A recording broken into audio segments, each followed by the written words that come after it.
Здравствуйте, мои дорогие друзья, Барудис Айрджан. Сегодня вот хотел совсем поговорить о другой теме, но меня вынудили обстоятельства, происходящие в Армении, достаточно нехорошие. А именно, сегодня был съезд партии Самвела Карапетяна, который представила доктрину обороны, безопасности и сфере развития вооруженных сил, их видение, их представление. Сказать, что не только для меня, и для многих, с кем я разговаривал, и экспертов, и людей высокого уровня, звена, сказать, что это просто были тосты ни о чем, кейнаснерь. Ну, сказать, что они представили реальную программу, от которой стало бы хорошо, светло на душе, их видение, это, я был бы очень счастлив и очень был бы рад. Но то, что они представили, это высочайший уровень дилетантизма, незнание о том, о чем они говорят. Это тосты за столом, у армян есть такое выражение, кейнац, это кейнацнеря. И это просто, если эта команда идет с этой программой во власть, и будут представлены, и будут реализованы те программы, которые они хотят представить, я хочу сказать, что нас ждет катастрофа, наверное, еще больших масштабов. Конечно, партия «Гражданский договор» должна безоговорочно покинуть свой пост, власть, уйти. Это безоговорочно. Но я смотрю вот сейчас вот на это, с таким пафосом это все рассказывает. Я ничего не хочу сказать вот плохого про Артура Аванесяна. Да, он преданный парень, хорошо воевал, он хороший солдат. Был начальником разведки дивизии. Но это все, это максимум. Вот по уровню того, что он представляет, ну и в целом, как бы, мы знаем. Но это не его уровень представлять оборонную стратегию развития вооруженных сил Артуру Аванесяну. И каждый человек должен знать свое место. Тут, Артур, без всяких обид, это не твой уровень представлять оборонную стратегию армянского государства. Но максимум может быть там, максимум может быть, корпусную разведку, и то надо подумать. Вот на этом уровне, где-то там учебный центр, в плане там войсковой разведки, еще как-то ладно. Но представлять национальную оборонную программу в партии, которая идет во власть, и самое интересное то, что он является руководителем группы по планированию обороны и безопасности, как я так понимаю, это называется. Но то, что я услышал в самом начале, это, конечно, я вам скажу так, Айрджан. Я ничего против Самвела Карапетяна не имею, вообще ничего. Я за Армению, я за профессиональное государство, а не государство, которое состоит из дилетантов. И которые могут позволить себе представлять оборонные доктрины или будущее армии. Это неприемлемо для армянского общества. Я, смотрите, ничего личного против Самвела Карапетяна не имею. Это не какой-то выпад против него. Это не какой-то... Я не то, что оправдываюсь или боюсь, я никогда не боюсь. Когда я, грубо говоря, смотрел смерти в глаза, Самвел Карапетян еще, может, по стол пешком ходил со своими родственниками. То есть я никого не боюсь, и мне там плевать, кто что имеет и кто из часть что представляет. Не страшнее врага с автоматом. Так вот, это я не в плане оправдываюсь или еще что-то. Я говорю, что это не выпад против них. Я думаю об армянском государстве, я думаю об Армении. И я считаю... кстати, многие люди, которых я знаю, бывшие замминистры по разным направлениям, различного уровня люди, я не буду сейчас называть, там, чтобы и не палить ничего. И эксперты очень серьезные, международного уровня, разговаривая с командой Самвела Карапетяна, сказали, что это катастрофа в плане знаний чего-либо. Это просто катастрофа. И я вам хочу сказать, вот я ничего не имею против Савела Карапетяна, я понимаю, что с одной стороны и эта власть не может оставаться, но и катастрофу в лице этой партии Савела Карапетяна тащить в Армению, это тоже такой же величайший удар будет по нашей стране. Я сегодня не вижу политических сил, которые могут из себя каждая отдельная партия что-то представлять. Возможно, в каждой партии есть по одному, два, три человека, откуда надо все это вытаскивать, объединять и создать новое движение. Это единственный путь для выхода. Не объединение партии, это тупая армянская философия объединения партий. И самая большая трагедия у армян заключается в том, что любая партия, которая приходит, она тащит своих. Не профессионалов, а просто своих. И от этого мы в дерьме по уши уже несколько десятков лет. Если мы посмотрим, например, как устроена Европа, там все по-другому. Там больше значения придаются компетенциям. Если мы посмотрим на Российскую Федерацию, то там азиатский стиль управления, да, Туркменистан, вот. Ну, азиатско-афганский, сомалийский стиль управления, африканский, свои, да, наши друзья, родственники, друзья друзей, соседи соседей, братья, сестры, дети, внуки, племянники, дяди, тети. Это африканский и азиатский стиль управления называют. И наши партии, по большому счету, несмотря на то, что Армения светское государство и считает себя европейской, да, но по сути своей система правления в Армении всегда была азиатской. Это однопартийцы, друзья, товарищи и так далее, а не компетенции. Итак, то, что представил сегодня Савел Карапетян, это катастрофа в оборонной стратегии, что они хотят сделать. Это просто уму непостижимо, не дай бог, они это будут осуществлять. Боже упаси Армению от таких планировщиков и такой программы, то, что они хотят сделать. Особенно это тупое выражение «умная граница». Послушай, Самвел, я не знаю, что тебе там расскажут или еще что-то, да. Вот эти все твои стратегии, которые там сидели, постройте умную границу. И надо понимать одну вещь. У нас очень низкая глубина обороны. Мы на стыке. Наш противник 50 метров от тебя. Я был на позициях, где 20-25 метров, а иногда просто на расстоянии 2 вытянутых рук. Там о какой умной границе и что вы там несете? Давайте, вот я просто вашей партии, этим там всем вашим военным, которых я уважаю, как военные, которые имеют определенные заслуги, прошли войну и так далее. Значит, давайте вы там создайте батальон, я буду с 5 людьми. Вы планируете вашу оборону, а я буду планировать, как через 5 минут вас стереть в порошок. Я вам хочу сказать, через 5 минут я ваш батальон оттуда уберу. Не то, что уберу, я вас оберну в бегство. Что вы там несете? Я вам говорю, реально. Это страшно, мои дорогие армяне. То, что я сегодня услышал, там, я просто не хочу их рекламировать, заставлять их у себя на 168 часов. Тоже не хочу их рекламировать, этих сержиковских. Значит, но если хотите на Ютубе посмотреть, там 168 АМ, на Ютубе вы можете послушать весь это сумасшествие, которое сегодня там было.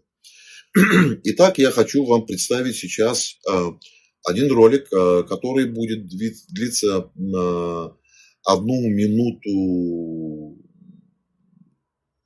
15 секунд, а именно о том, что они готовятся сейчас, вернее, у них в команде появился эксперт из Израиля, да, Звики Хаймович, а я дальше о нем расскажу, из Израиля. На фоне войны Израиль, убийство детей, я вам серьезно говорю, это партия антинациональная, антиармянская партия Савела Карапетяна. На фоне убийства иранских детей приглашает израильского генерала и показывает видео,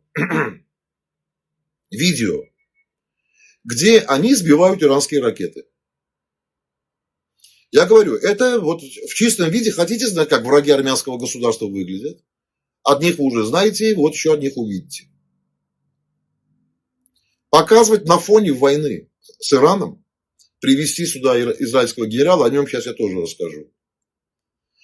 Показывать обстрелы, перехваты иранских ракет, на фоне того, как Израиль убивает иранских детей, высокопоставленных лиц, они привозят сюда израильского генерала, который 16, 17, 18 год помогал Азербайджану вот в этой всей философии противовоздушной обороны, в том числе и дронной обороны, и дронных систем, помогал развиваться азербайджанским вооруженным силам. Сегодня он здесь.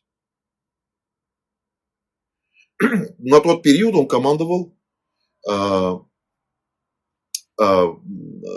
противовоздушной обороной Израиля.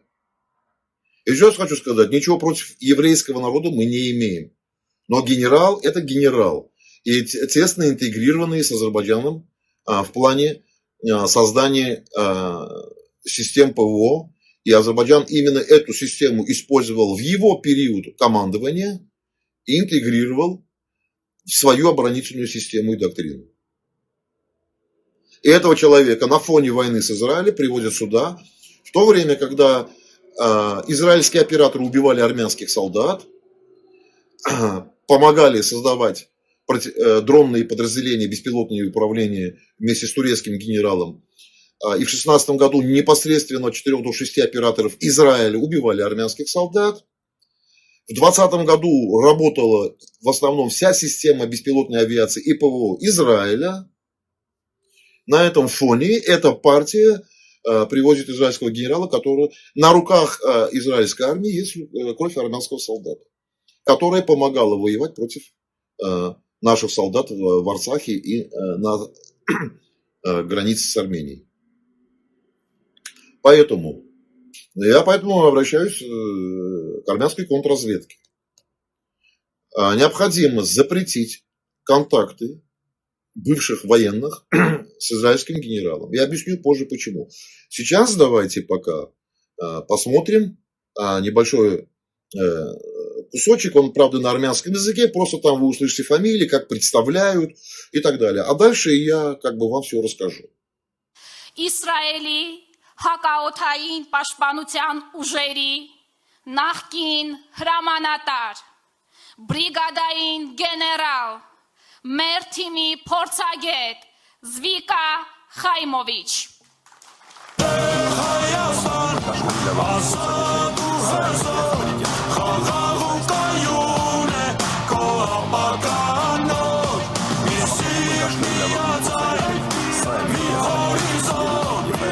Ուժեղ խաղաղություն բերելու միակ ճանապարհը։ Բրիգադային գեներալ Զվիկա Խայմովիչ, Իսրայելի օդային պաշտպանության ժամանակակից պատմության ճարտարապետը, 3 տասնամյակ երկնքի անվտանգության առաջնագծում։ Գեներալ Խայմովիչի հրամանատարության ներքո բոլոր հակաօդային պաշտպանության համակարգերը, երկաթյա գմբեթը, Arrow-2-ը, Arrow-3-ը եւ David Sling-ը բերվեցին պատրաստվածության եւ մարտական պայմաններում ապացուցեցին իրենց արդյունավետությունը։ Գեներալ Խայմովիչն ունի ազգային անվտանգության մագիստրոսի եւ մերձավոր արևելքի հետազոտությունների բակալավրի աստիճան։ Նա նաև աշխարհի առաջատար ռազմական հաստատություններից մեկի ԱՄՆ ռազմաօդային ուժերի ռազմական քոլեջի շրջանավարտ է։ Այսօր նա Ռայխման համալսարանի ավագ գիտաշխատող է եւ առաջնորդում է Mind Israel ռազմավարական նախաձեռնությունը։ Итак, вы посмотрели весь этот бред, да, на фоне войны с Ираном, которая страна для нас очень важна, на фоне убийства высокопоставленных лиц Ирана. Теперь мы понимаем, кого обслуживает эта политическая партия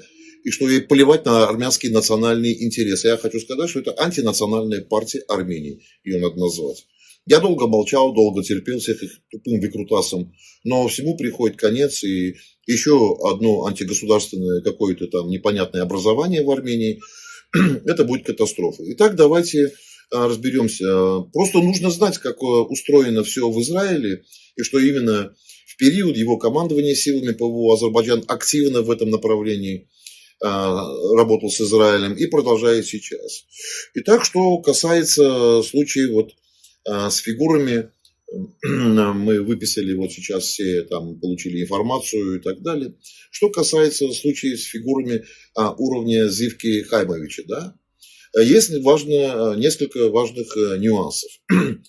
Статус де-факто любой отставной генерал. Это я вам говорю как факт в израильской армии.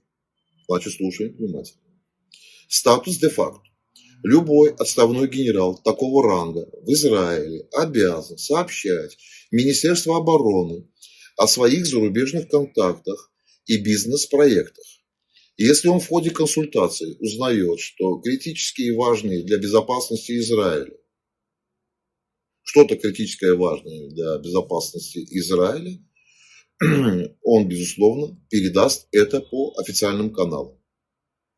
В этом смысле он является носителем государственных интересов, даже не будучи штатным разведчиком.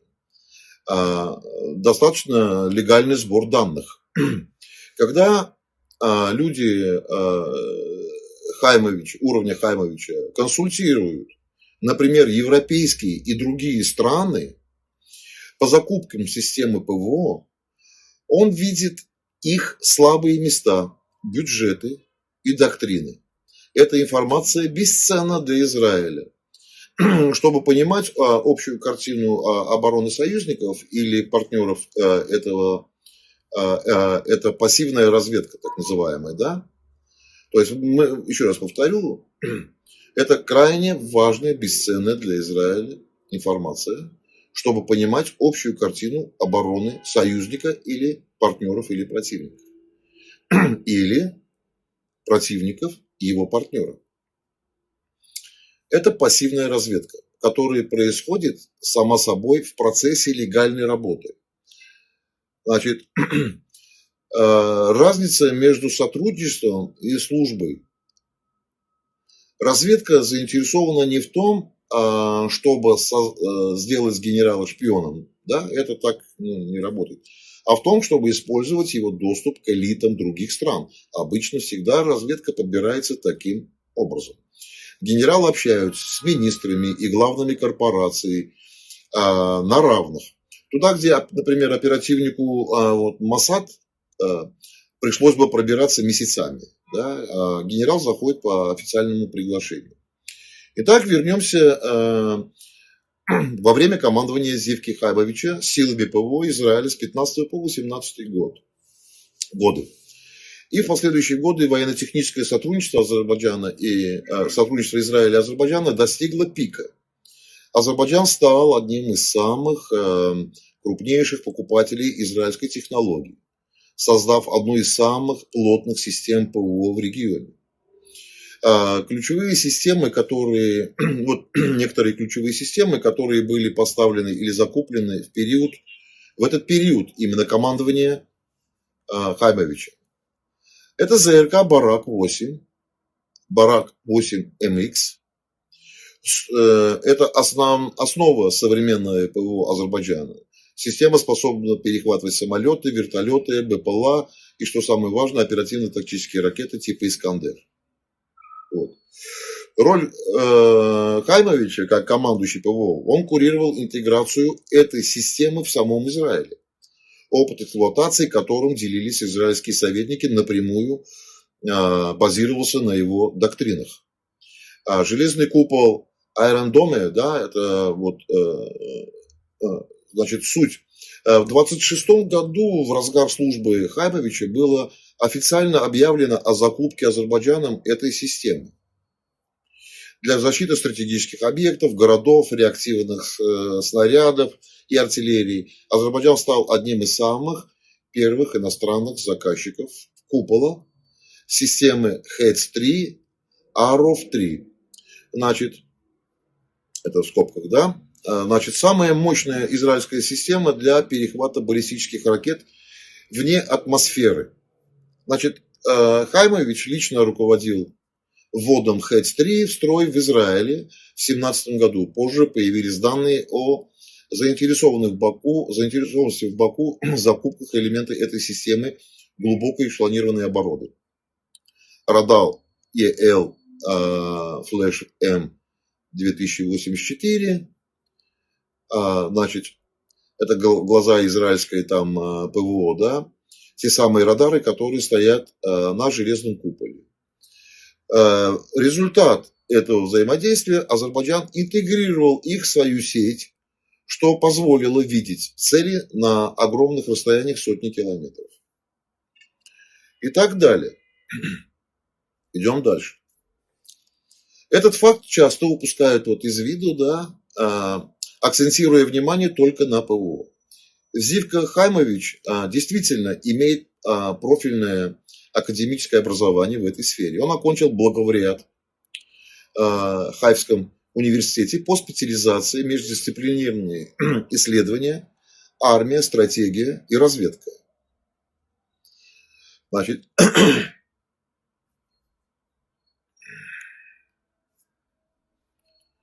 Значит, это образование дает ему важные концепции применения разведывательного цикла и так далее. Он обучен не просто управлять ракетами, но и понимать, как разведка добывает данные о целях, как анализируются угрозы, как работает электронная разведка, ЭЛИНТ. Да? Значит, критическое важное для системы ПВО. Также стратегическое планирование, специальность, которую он обучался, стратегии разведки, готовит офицеров к пониманию большой геополитической картины, а не только тактических действий на поле боя. Связь ПВО и разведки. В современной израильской доктрине ПВО не существует само по себе. Да? Это часть единой сети, где данные разведки, спутниковые радары, агентура в реальном времени передаются на пусковые установки. Его диплом – это теоретическая база для управления такими сложными системами. Таким образом, мое утверждение о его связи с разведкой получает официальное подтверждение через образование. Значит, даже если он не был оперативником в поле, он сертифицированный специалист по стратегии и разведке, что делает его крайне опасным эффективным консультантом. Поэтому я вам хочу сказать вот что следующее. Существует конфликт лояльности. Как бригадный генерал, это Тат Алуф, это так у них называется, да? Значит, генерал запаса Хаймович присягал Израилю. Его интересы, если интересы, вернее, Израиля, то есть союз с Азербайджаном, войдут в противоречие с интересами Армении, его лояльность на 100% будет на стороне своей страны и ее стратегического партнера. Самое важное, что понять, вот что мои опасения в чем. Обязательства перед Министерством обороны Израиля, как генерал запаса, бригадный генерал, да, так называемый Тат Алуф, Хаймович обязан получать разрешение на консультационную деятельность за рубежом. Израиль крайне дорожит союзом с Азербайджаном. Поставки нефти, разведданные по Ирану, рынок оружия. Маловероятно, что генерал будет действовать во вред этому союзу без санкций своего руководства. Поэтому существует риск двойной игры. В разведсообществе существует понятие сбора данных через консультирование. Это элементы разведки, о котором эта тупая партия вообще ничего не соображает и там вообще не понимает, как это все работает. Понимаете? Еще раз объясню. Риск двойной игры. В разведсообществе существует понятие сбора данных через консультирование. Находясь внутри оборонных структур различных стран, Армении, эксперт видит реальное состояние дел ПВО и дыры в защите, моральный дух, планы командования, расположение секретных объектов. Я не говорю, что ему сейчас это все показывают. Я не говорю, что все это показывают. Но контакты с бывшими офицерами могут что-то и прояснить, чего Израиль не знает и обязательно, безусловно, передаст Азербайджану. Не он. Он обязан будет по своей... Есть обязательство получать разрешение на консультирование. Он не может просто так с Израиля уехать, сказать, что хочу, то и ворочу. Это исключено. Тут еще существует технологический конфликт интересов. Хаймович помогал строить ПВО Азербайджана через внедрение систем Барак и радаров. Трудно представить, что он даст Армении секреты, которые позволят эффективно уничтожать израильскую технику, стоящую на вооружении Азербайджана. Это исключено. Это бред. Иметь такого консультанта – это антинациональный шаг. Я поэтому призываю контрразведку положить этому к концу, или вас не существует. Если вас не существует, мы придем, вас заменим. Вы скажите, мы сами вместо вас все сделаем. Так не может быть. Это прямое проникновение в среду. Поэтому трудно себе представить, что он даст Армении секреты, которые позволят там эффективно уничтожать вот израильскую технику, да, стоящую на вооружении Азербайджана, так как это ударит по репутации израильского военно-промышленного комплекса. Понимаете? Поэтому в основном израильская военная разведка действует через мягкую силу и контроль. Привлечение такого консультанта может быть способом Израиля держать руку на пульсе армянских предполагаемых военных реформ, чтобы они не вышли за рамки, угрожающие балансу сил в регионе. С другой стороны, аргумент за Армения может идти, аргумент за, например, Армения может идти на этот риск, надеясь получить хотя бы там крупицы, но я вам говорю, это бред. Я просто хочу, чтобы вы поняли. В мире большой разведки бывших генералов и дипломатов по стратегии не бывает. Его визит может быть как реальной помощью, образно, якобы, так и извращенным способом, изощренным способом сбора информации в интересах регионального союзника Израиля-Азербайджана. Еще раз просто необходимо понять. В этом мире не может быть так. Люди, которые обязаны получать в Израиле разрешение такого уровня генерала по стратегии, не могут выезжать куда-то и кого-то консультировать без разрешения Израиля. А это означает, что Азербайджан это внимательно отслеживает. И если Азербайджан не проявляет ничего, значит он в курсе всего. Вот вам уровень этих политиков, которые ни одного дня не были в политике, ничего. Это не бабло вам пилить ни в Москве, ни в Армении. Это Армения, детки. Армения. Сынки. Это Армения. И условия, и здесь эксперименты над моей родиной ставить не надо. У нас достаточно экспериментаторов. Понимаете? Дальше, вот там один ролик я вам покажу тоже. Там идет 38 секунд. Грек. Грецию мы любим, уважаем, наши братья и так далее. Привезли грека-специалиста там по рукопашному бою, и этот человек нас учит. Послушайте, у нас есть гениальные генералы и есть гениальные офицеры и полковники. Мы сами научим. Единственная наша проблема от всех, я вам расскажу такую историю. Как-то генералы НАТО в Генеральном штабе Армении пытались там научить армян, там устав поменяйте, то поменяйте, так поменяйте, это поменяйте. И наш Генеральный штаб, во главе с начальником Генерального штаба, говорит, давайте вот на карте с двух сторон, слева вы, справа мы. Планируем войну, мы начали друг против друга. Начали планировать войну, 1,5 часа рисовали стрелки, квадратики, кубики и так далее, кто, куда, что, чего. Пришли, поставили точки. Разницы в планировании, значит, не было ни у генералов НАТО, ни у наших. Это о чем говорит? Военные, как правило, мыслят одним языком, примерно.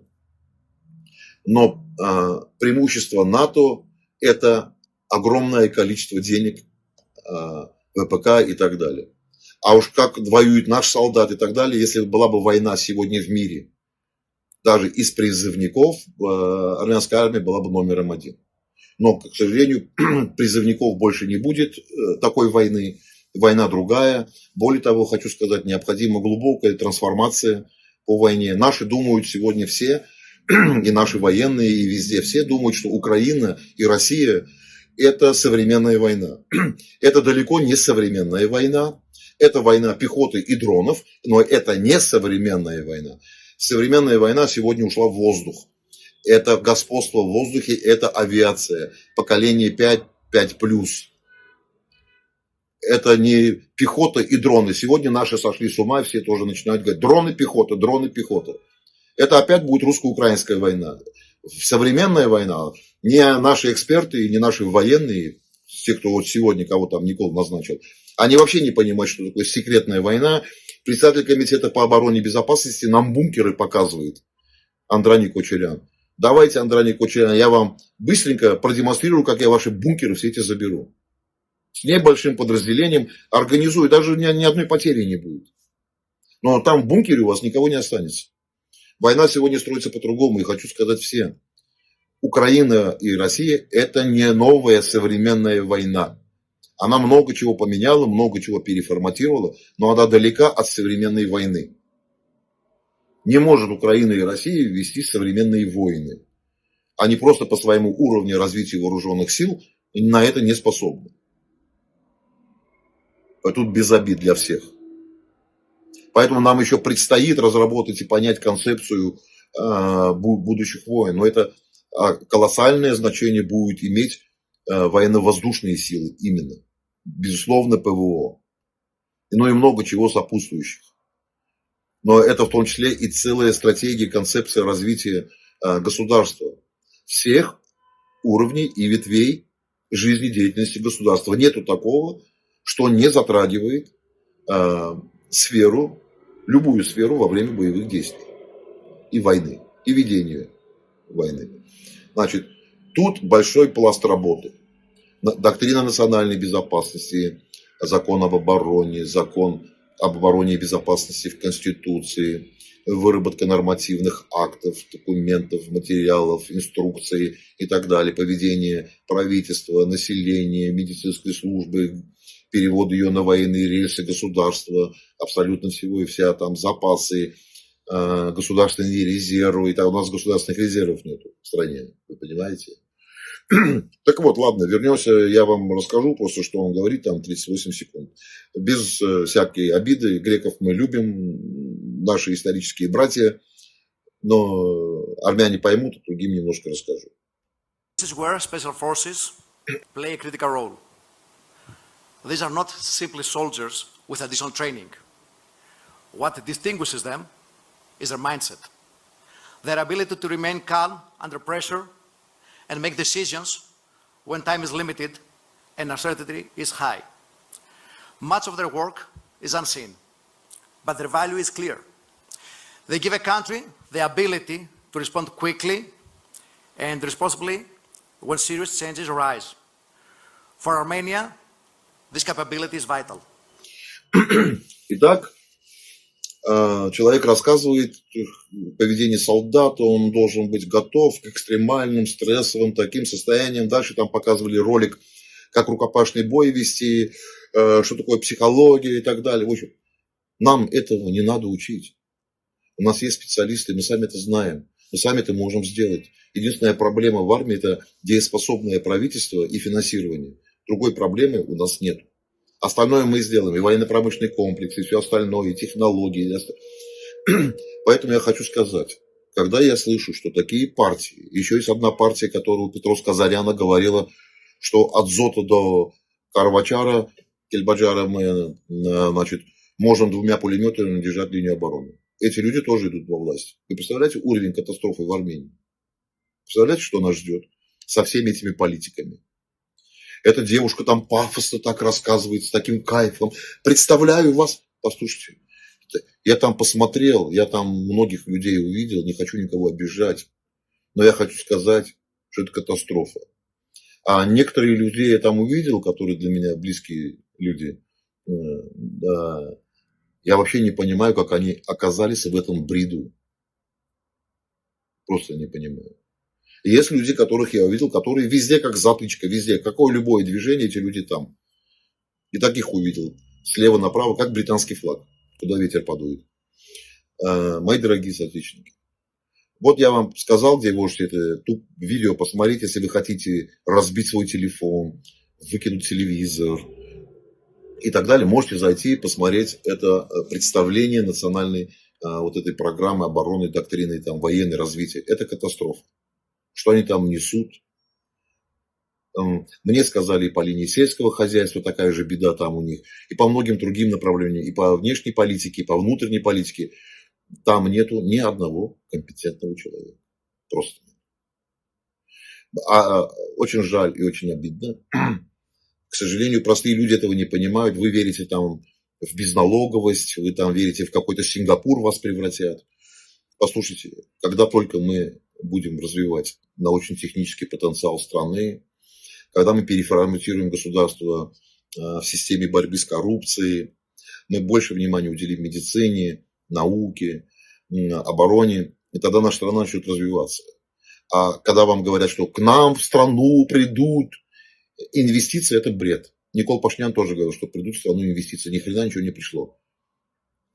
И не придут. Потому что эта страна неспокойная. Когда приходят и разговаривают вот с такими политиками и вот с такой властью, как в Армении, отсюда будут бежать. Я послал одно видео одному очень крупному инвестору. Он армянин, живет за рубежом. Очень богатый человек. Я послал ему, вот он послушал этот съезд, он сказал, к сожалению, трагедия продолжается. Вот что он сказал. Это известный человек, я не буду говорить. У них там даже есть, они знакомые, там все связи и так далее. Но он послушал, он сказал, ехпаль, брат, если они будут, это будет ничуть не лучше, чем сегодня. Я просто видел, то, что они сегодня представляют, это катастрофа, это смерть для нашего государства. Одни во власти это убивают, другие хотят прийти, и еще непонятно, кто будет хуже. Поэтому путь у Армении один. Это 2018 год. Я всегда говорю, бороться с этой властью на парламентских выборах бессмысленно. При том, что я там заметил, один генерал казачий сидит, да? Очень, ну, понятно, они даже и не скрывают, кто они тут, казачьи генералы. А мы знаем, какая спецслужба в России курирует казачьи эти самые все приваутки, там все эти штучки. Мы знаем, кто курирует, какая спецслужба, какой департамент курирует казачьи движения в России, и которые приезжают в Армению. Все эти движения мы знаем. Вот вам и налицо на этом съезде еще и казаческое движение, да, появляется. Поэтому вот я хочу сказать, что в рамках Конституции есть два пути. А первый путь – это парламентские выборы, и есть второй путь. И второй путь, он тоже конституционный. Это как в 2018 году, когда Никол Пашинян вывез людей на улицу. Поэтому я говорю, они как пришли, так и должны таким же дорогой уйти. Другой дороги нет у них. Это нужно понимать. И нам не нужна, чтобы вот такая оппозиция приходила к власти. Это просто катастрофа. На этом все, мои дорогие. Всего доброго.